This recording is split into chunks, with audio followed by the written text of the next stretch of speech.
Take it away, Farouk. Go ahead and if you have any visuals, go ahead and switch to them and you can get going. Okay, thank you, everyone. So my name is Farouk Afolabi. I'm an AI machine learning engineer. Built quite a number of solutions as regards to the AI field. So what I have here tonight is a presentation on AI in healthcare.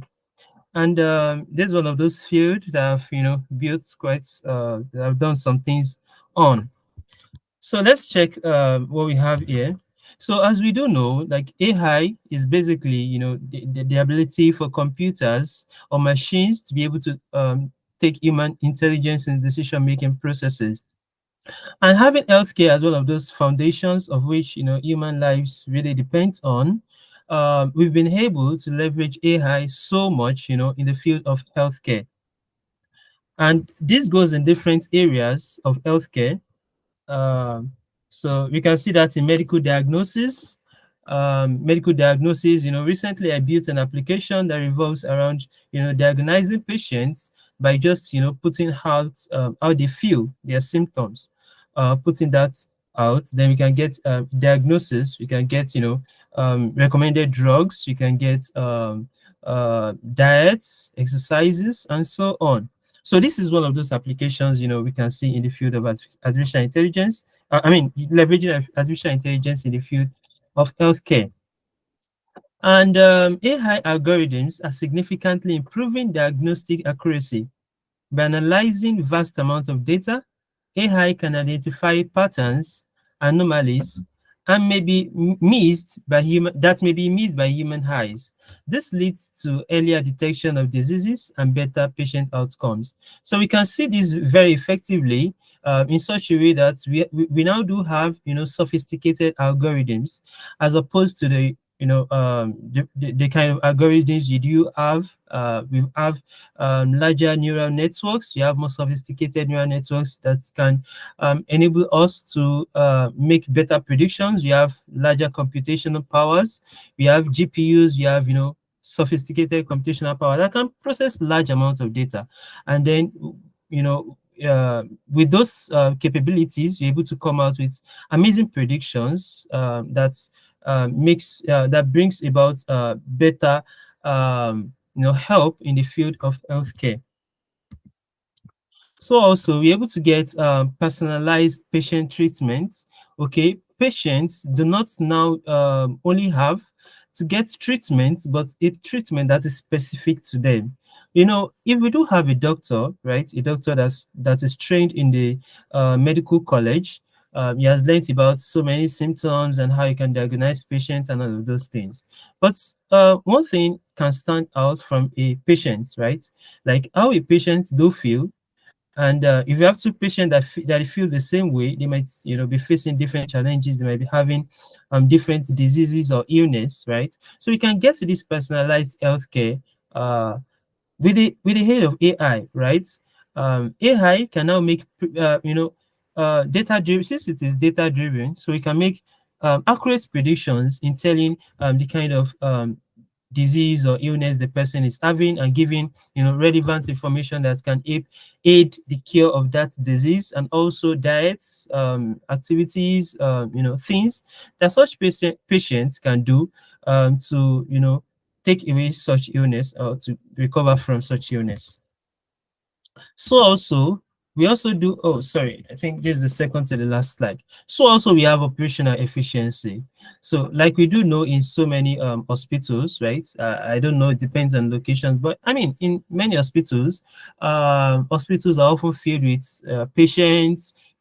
Sometimes there might not even be enough doctors to go around or to have that personal time with each of these patients. But with the aid of AI, we can now cut off that boundary, right? We now have a kind of doctor in form of an AI that is there for the patient, listen to his queries, listen to his, how the symptoms, how the patient feel.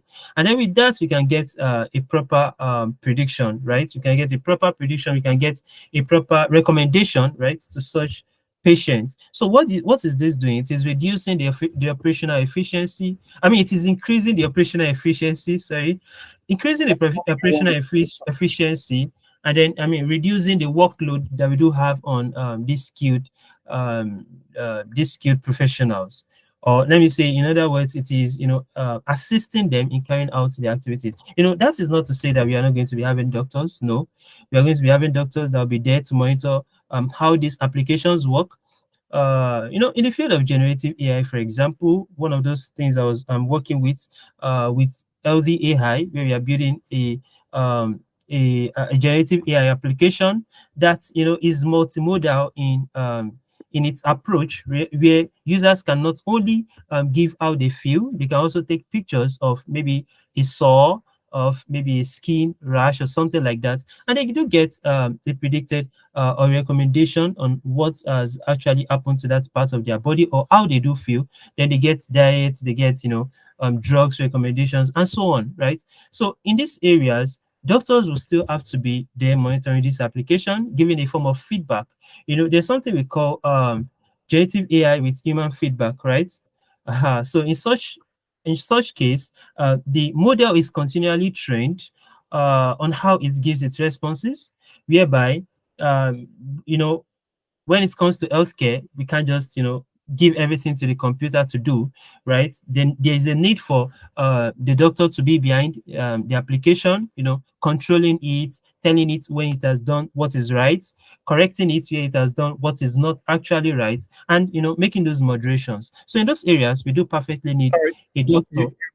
you are about a minute over time, so I do need you Oh, to wrap up. sorry. So I've just rounded up. So ethical considerations are also there to consider regarding, the application, the use of AI, privacy is also there, and so many other considerations are also there that, AI is, that are considerations that we have to, look at as regards to evolving AI in the field of healthcare. So thanks. And I would like to get questions if you do have for me. Yeah, so I'll start with a variation of that question for Eli, I see your hand, but I'll start with a variation of the question that I asked in terms of expanding this out. So those are a lot of very interesting areas where AI can be applied, everything from operational efficiency in hospitals, personalized patient plans, automatic diagnosis.